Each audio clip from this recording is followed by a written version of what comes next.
Hi, good morning all. Today newspaper analysis చూద్దాం. కేంద్ర బడ్జెట్లో తెలంగాణకు తీవ్ర అన్యాయం. నేను నిన్న కూడా ఎక్స్ప్లెయిన్ చేసిన, పర్టికులర్గా తెలంగాణకు మాత్రం కేంద్ర బడ్జెట్లో తీవ్రంగా అన్యాయం జరిగింది. అసలు ఒక్క పర్టికులర్గా మేజర్ ప్రాజెక్ట్ అనేది ఒక్కటి కూడా ఇవ్వలేదు. సో అది చాలా ఎఫెక్ట్ అవుతుంది వాళ్ళకి. నేను కంపల్సరీ ఇది మాత్రం బీజేపీకి మాత్రం చాలా పెద్ద దెబ్బ. పాజిటివ్ ఉన్న సంకేతాన్ని వాళ్ళు నెగిటివ్గా చేసుకోవడం అంటే ఇదే అన్నమాట. సో ఇంకా వాళ్ళు చూసుకోవాలి. నెక్స్ట్, దేశంలో $5 ట్రిలియన్ ఎకానమీ సాధించాలంటే హైదరాబాద్ అభివృద్ధికి నిధులు ఇవ్వాలని ప్రధానికి స్పష్టంగా చెప్పాము.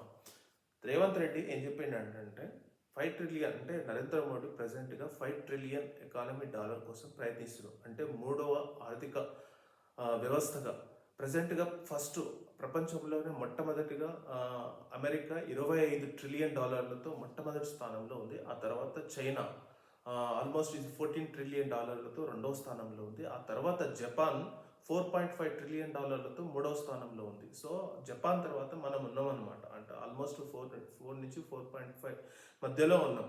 సో జపాన్ను ఈ మధ్యకాలంలో జపాన్ ఎకానమీ అనేది ఒడిదుడుకులు కుదురైంది. ఆ ఎకానమీ అనేది తగ్గుతూ వస్తుంది. సో జపాన్ ఉన్న స్థానాన్ని మనం ఇమీడియట్గా ఆక్రమించేయవచ్చు. సో $5 ట్రిలియన్ ఎకానమీ అనేది త్వరలో భారతదేశం అనేది మూడవ ఆర్థిక వ్యవస్థగా అవతరించబోతుంది. కానీ దానివల్ల పెద్ద ప్రయోజనం అంటూ ఏమీ ఉండదు. ఎగ్జాంపుల్ చెప్తా, మీరు జస్ట్ ఎగ్జాంపుల్గా ఒకటి చెప్తానండి. అమెరికా ఎకానమీ $20 ట్రిలియన్ అంటే తన జనాభా వచ్చేసి 30 కోట్లు కూడా ఉండదు. చైనా జనాభా 150 కోట్లు, దాని ఎకానమీ $15 ట్రిలియన్ ఎకానమీ. సో ఇండియాకు వచ్చేసి 140 కోట్ల జనాభాకు $4.5 ట్రిలియన్ ఎకానమీ ప్రజెంట్గా ఉంది. 4 నుంచి 4.5 మధ్యలో ఉన్నాం. సో జనాభాని బట్టి పర్ క్యాపిటల్ బట్టి చూసుకోవాలి, కానీ $1 ట్రిలియన్ ఎకానమీ ఎదగడం వల్ల దానివల్ల ఏం ప్రయోజనం ఉండదు. మీరు ఒకటి గమనించారా, చైనా ఇప్పటికీ $15 ట్రిలియన్ ఎకానమీ, కానీ అది G7 కంట్రీస్లో ఉండదు. ఎందుకు ఉండదు? G7 కంట్రీస్లో ఓన్లీ ఇది Germany, Japan, England, Canada, Italy, USA, France ఈ దేశాలు ఉంటాయి. చైనా ఎందుకు ఉండదు? పర్ క్యాపిటల్ లేదు. ఎప్పుడైతే ఆ దేశం యొక్క పర్ క్యాపిటల్ ఆ మినిమం క్రాస్ అవుతుందో అదే డెవలపింగ్ కంట్రీగా అవతరిస్తారు. కానీ ఇది ఓన్లీ $1 ట్రిలియన్ ఎకానమీ వల్ల పెద్ద ప్రయోజనం ఏముండదు. కానీ ఆటోమేటిక్గా అవుతుంది, ఎందుకంటే జనాభా ఎక్కువ ఉంటుంది కాబట్టి ఆటోమేటిక్గా $5 ట్రిలియన్ ఎకానమీగా అవతరిస్తుంది, దాంట్లో నో డౌట్. నెక్స్ట్ వచ్చేసి రైల్వే బడ్జెట్లో తెలంగాణకు 5,336 కోట్లు, హైదరాబాద్ చుట్టూ రింగ్ రైల్ ప్రాజెక్టు. రైల్వే బడ్జెట్లో యాక్చువల్లీ ఏంటంటే ఈ రైల్వే బడ్జెట్ సపరేట్గా ఉండేది ఒకప్పుడు, కానీ నరేంద్ర మోడీ వచ్చిన తర్వాత దాన్ని కాంబినేషన్ చేసింది. రైల్వే బడ్జెట్ అనేది ఈ బడ్జెట్లో కలిపేసింది. సో మనకు ఇందులో ఇప్పుడు ఔటర్ రింగ్ రోడ్ ప్రాజెక్ట్ ఉంది కదండి.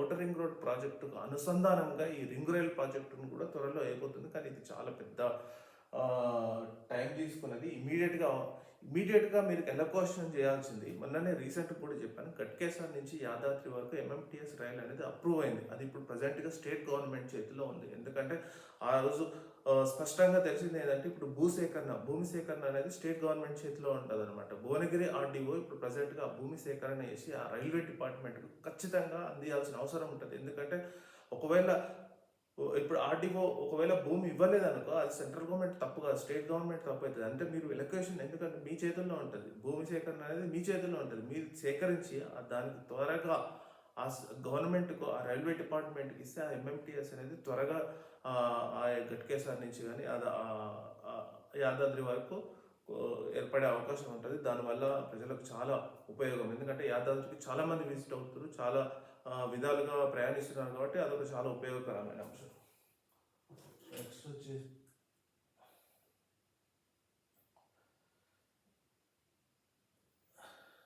ఇంకోటి, నేపాల్లో కుప్పకూలిన విమానం. నేపాల్లో ఈ మధ్యన ఫ్లైట్స్ క్రాష్ అవుతున్నాయి. లాస్ట్ రీసెంట్గా కూడా ఒక 1 year క్రితమే ఒకసారి క్రాష్ అయిపోయింది. అందులో 250 మంది 260 మంది చనిపోయారు. మళ్ళీ కూడా క్రాష్ అవుతుంది అనమాట.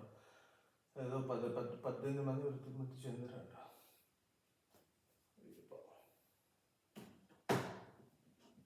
ప్లస్ ఇంకోటి రైల్వే బడ్జెట్లే కవచ్ వ్యవస్థ ప్రజెంట్గా ఉన్నదా లేదా అనేది స్పష్టంగా ఎవరు తెలుస్తలేదు. ఎందుకంటే కవచ్ వ్యవస్థ ఉండడం వల్ల ఎదురెదురుగా వస్తున్న రైల్వేలు సిగ్నల్స్ ఆధారంగా అక్కడనే ఆపేసుకుంటాయి అనమాట. ఇప్పుడు స్ట్రేట్గా వస్తున్నాయి అనుకో, ఒకవేళ అంత యాక్సిడెంట్గా కాకముందుకే వాటి సిగ్నల్ పరంగా ఆగిపోతాయి అనమాట. అట్లాంటి వ్యవస్థ అసలు ఏర్పాటు చేస్తున్నామని గత కొన్ని సంవత్సరాలుగా చెప్తున్నారు, కానీ ఎవరు ఏర్పాటు చేస్తలేరు. ఎందుకంటే రీసెంట్గా గత 3 నెలల నుంచి గత 3 నెలల నుంచి 2 రైల్వేలు యాక్సిడెంట్లు అయినాయి, ఎంతోమంది చనిపోయారు. కానీ కవచ వ్యవస్థ మళ్ళీ ఏర్పాటు చేస్తాం అనే విధంగానే ఉన్నారు, కానీ దానివల్ల ప్రయోజనం మాత్రం పెద్దగా అంతగా ఏం ఉపయోగపడటం లేదు.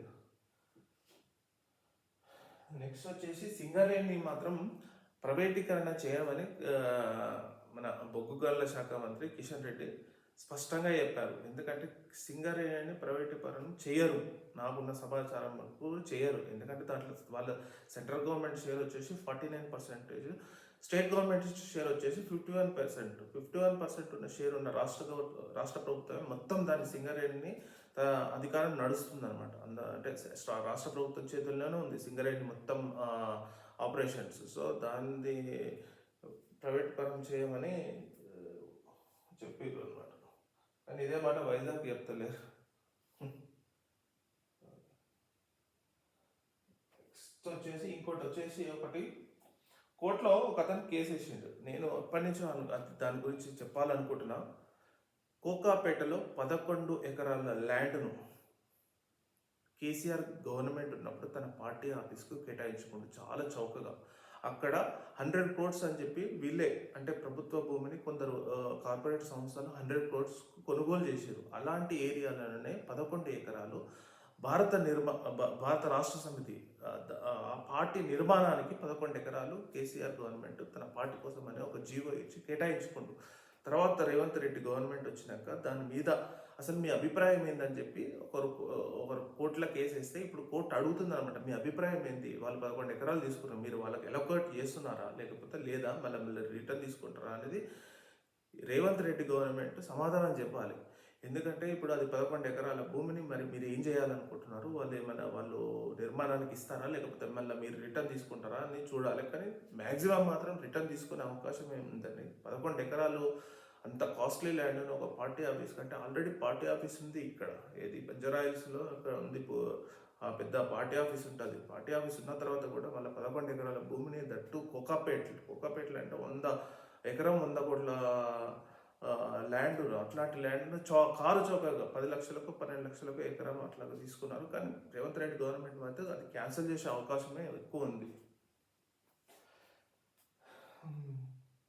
నెక్స్ట్ వచ్చేసి ఇంటర్నేషనల్ న్యూస్ వచ్చేసి బెంజమిన్ నెతన్యాహు మాత్రం చాలా వ్యతిరేకత నడుస్తుంది ప్రజెంట్గా. వాళ్ళ కంట్రీలనే నిరసన చేస్తారు. ఇజ్రాయెల్ దేశంలోనే బెంజమిన్ నెతన్యాహుకు వ్యతిరేకంగా నిరసన చేస్తారు. ఈ యుద్ధం ఆపండి, ఇంకా చాలు, అమాయకమైన ప్రజల్ని ఇంకా చంపకండి, ఇంకా యుద్ధం ఆపేసే అని చెప్పి నిరసనలు విపరీతంగా ఉన్నారు. కానీ ఎవ్వరి మాట వినట్లేదు. ఇప్పుడు ప్రజెంట్గా తను అమెరికాలో పర్యటిస్తున్నాడు. అమెరికాలో పర్యటించి ప్రజెంట్గా ట్రంప్ను కలిసిండు. విచిత్రం ఏంటంటే అమెరికా ప్రెసిడెంట్గా ఉన్న బైడెన్ అంటే ఇంకా దిగలేదు, కానీ ప్రజెంట్గా ఆయన అన్నట్టు. సో ఇప్పుడు ఆయన కలవకుండా ఇప్పుడు ట్రంప్ను కలిసిండు. ఎందుకంటే ఈయనకు తెలుసు కదా ప్రజెంట్గా ట్రంప్ ఏమైనా గెలుస్తాడేమో అనుకుంటారో మళ్ళీ ఏమో, కానీ ట్రంప్ను పోయి కలిసి చెప్తున్నాడు అనమాట, మనం యుద్ధంలో బాగా సపోర్ట్ ఇవ్వాలి, నేను పాలస్తీన్ అంటే.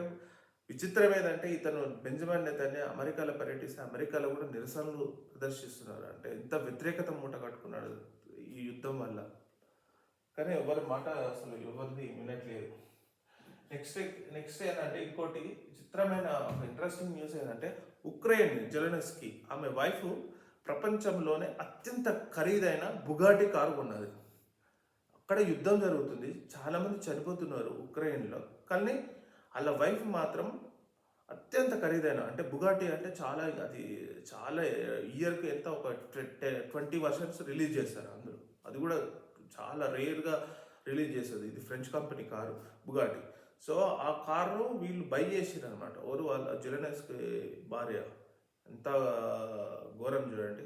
సో అమెరికా కానీ ఈ గ్రూప్ G7 దేశాలు వాళ్ళు కష్టపడి వాళ్ళ ట్యాక్స్ పేయర్స్ కట్టి వీళ్ళకు ఉక్రెయిన్లకు ప్యాకేజ్ ఇస్తుంటే వీళ్ళు మాత్రం బుగాటి కార్లలో కొంతూరని చాలా అది పెద్ద భయంకరమైన ఎంత న్యూస్ అయిపోయింది చూడు.